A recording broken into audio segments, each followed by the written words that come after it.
Hello दोस्तों, जय हिंद, जय भीम, जय संविधान। जैसे हम आपको कॉन्स्टेंटली क्लासेस करा रहे हैं, जो महत्वपूर्ण एक सब्जेक्ट है डीएसओजी 176 अर्थव्यवस्था और समाज। जून में एग्जाम है इग्नू के, उसमें ये एक महत्वपूर्ण सब्जेक्ट है डीएसओजी 176। इसके कई सारे क्वेश्चन जो इंपॉर्टेंट है ऑलरेडी करा चुके हैं। आज भी हम एक इंपॉर्टेंट क्वेश्चन लेकर के आए हैं, विकास के सामाजिक सांस्कृतिक आयाम का तात्पर्य, socio cultural dimension of development. ठीक है। अब ये क्या इस वर्ड से आप क्या समझते हैं? ये जो शब्द है विकास के सामाजिक सांस्कृतिक आयाम का तात्पर्य, इसका मतलब क्या है? ठीक है। और देखिए, कई बार ऐसा हो सकता है कि क्वेश्चन जो है वो थोड़ा सा, जो क्वेश्चन मेकर है या जो एग्जामिनर है, वो क्वेश्चन को थोड़ा सा मतलब चेंज करके आपके सामने क्वेश्चन पेपर में रखें, सिर्फ इतना ना आए लिखा हो विकास के सामाजिक सांस्कृतिक आयाम का तात्पर्य बताइए। ऐसा भी आ सकता है कि विकास के सामाजिक सांस्कृतिक आयाम से आप क्या समझते हैं, या आयाम को स्पष्ट कीजिए, या आयाम का उल्लेख कीजिए।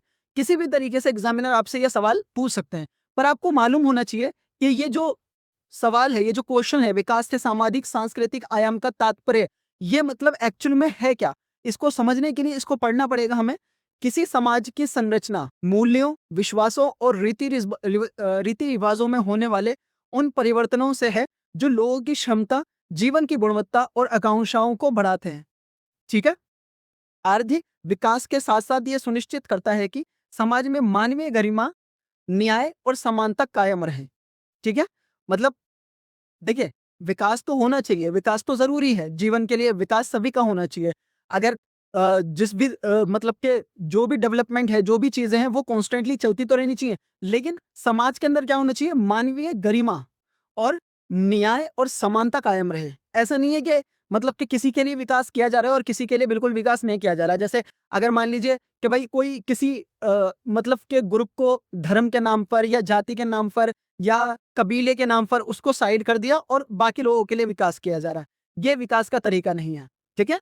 तो ये जो है विकास के सामाजिक सांस्कृतिक आयाम का तात्पर्य, इसका मतलब यह है कि जो न्याय होना चाहिए, जो मतलब कि जो भी विकास होना चाहिए वो न्याय में होना चाहिए, मानवीय गरिमा होनी चाहिए, और वो सब लोगों का होना चाहिए, क्योंकि उसमें समानता रहनी चाहिए। ठीक है। अब हम पॉइंट पर इसको थोड़ा सा अंडरस्टैंड कर लेते हैं। सामाजिक संरचना में परिवर्तन।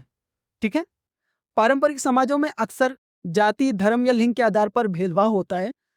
सामाजिक विकास के अंतर्गत ऐसी कठोर संरचनाओं का टूटना, सामाजिक गतिशीलता, सोशल मोबिलिटी का बढ़ना और सभी वर्गों का समान अवसर मिलना शामिल है। क्या होता है सामाजिक संरचना में? क्या होता है कि भाई सभी वर्गों को समान अवसर मिलता है। ठीक है। ऐसा नहीं है कि किसी को भी, मैंने अभी जैसे बताया, जाति, धर्म या लिंग के आधार पर किसी के साथ भी कोई भी भेदभाव नहीं किया जाना चाहिए। जहां जब विकास हमें जरूरी है, विकास देश के लिए, विकास राज्य के लिए जरूरी है, तो वो इस बेस पे नहीं होना चाहिए कि कुछ क्षेत्रों में विकास हो रहा है और कुछ में नहीं हो रहा।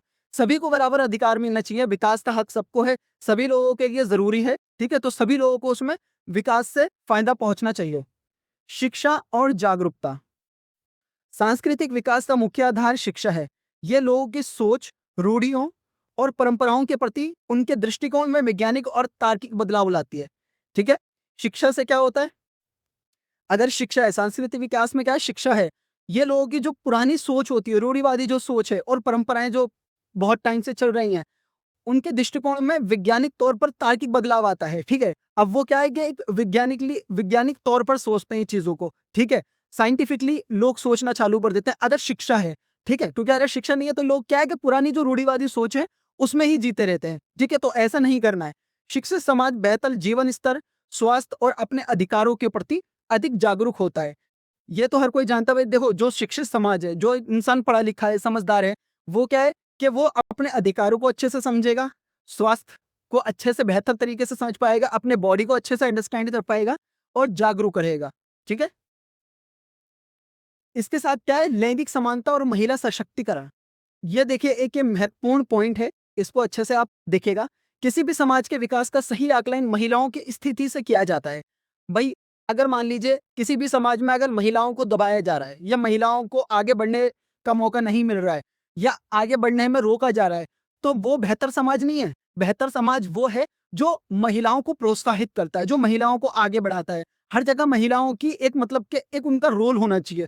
चाहे वो फिर चाहे वो किसी भी तरीके से भाई न्यायिक कोई भी मतलब के पीठ हो वहाँ पर महिलाओं का होना ज़रूरी है, चाहे वो कानूनी कोई भी पीठ हो वहाँ पर महिलाओं का होना ज़रूरी है, चाहे वो किसी भी तरीके से शिक्षा हो, तो हर जगह महिलाओं के होने से क्या होता है, महिला सशक्तिकरण से क्या है, विकास होता है और समाज बेहतर बनता है। सामाजिक विकास में महिलाओं को निर्णय लेने की स्वतंत्रता, शिक्षा तक समान पहुँच, संपत्ति के अधिकार और कार्यबल वर्क फोर्स में भागीदारी प्रदान करना शामिल है। ठीक है? यानी कि अगर देखो सामाजिक विकास में क्या है कि महिलाओं को निर्णय लेने की स्वतंत्रता होनी चाहिए, शिक्षा तक समान पहुँच होनी चाहिए। भाई जितना देखो कोई लड़का पढ़ सकता है, उतनी कोई लड़की भी पढ़ सकती है, तो दोनों को समान अवसर मिलना चाहिए। ऐसा नहीं है कि अगर लड़की है तो उसको मत पढ़ाओ या लड़का है तो इसको ज़्यादा पढ़ाओ, नहीं, दोनों को बराबर मौका मिलना चाहिए। संपत्ति के अधिकार में ये बराबर मौका होना चाहिए और कार्यबल वर्कफोर्स में भी भागीदारी प्रदान करना शामिल है। ठीक है? तो हमने ये आपको आज एक इंपॉर्टेंट क्वेश्चन कराया है। मैं आशा करता हूँ ये क्वेश्चन आपके लिए लाभकारी रहेगा और आप भी इस क्लास को 2-3 बार अच्छे से रिवाइंड करके अंडरस्टैंड करिएगा। इस सवाल को जो हमने इसका आंसर सॉल्व कराया आपके सामने, उस आंसर को आप देखिएगा। उसको 2-3 बार अच्छे से आप समझेंगे तो आपको ये कॉन्सेप्ट पूरा समझ में आएगा। प्लस मैं आपको ये कहना चाहूँगा आप हमारे पेज को प्लीज़ फ़ॉलो कर लीजिए, क्योंकि अगर आप हमारे पेज को फ़ॉलो करे हुए होंगे, सब्सक्राइब करे होंगे, तो आगे आने वाली जो वीडियोज़ हैं या आगे आने वाली जो क्लासेस हैं, वो आप तक ईज़िली पहुँच पाएँगी। और अगर आपको किसी भी क्लास का पीडीएफ चाहिए हमसे, तो आप हमसे क्लास का पीडीएफ ले सकते हैं। इम्पोर्टेंट क्वेश्चन जो एग्ज़ाम में आ सकते हैं, उन क्वेश्चंस के हम प्रॉपर पीडीएफ बनाने वाले हैं। वो क्वेश्चंस के पीडीएफ भी हम आपको प्रोवाइड करेंगे अगर आपकी रिक्वायरमेंट हो तो। जो इंपॉर्टेंट क्वेश्चन है वो हम तैयार करने वाले, इंपॉर्टेंट क्वेश्चंस की क्लासेस भी करवाएंगे, सब्जेक्ट वाली सारी क्लासेस होंगी। तो आप प्लीज़ हमारे पेज को सब्सक्राइब करिए। वीडियोज़ अगर हमारी अच्छी लगें तो प्लीज़ लाइक करिए, सब्सक्राइब करिए और अपने दोस्तों में भी शेयर कर दीजिए। So thank you so much.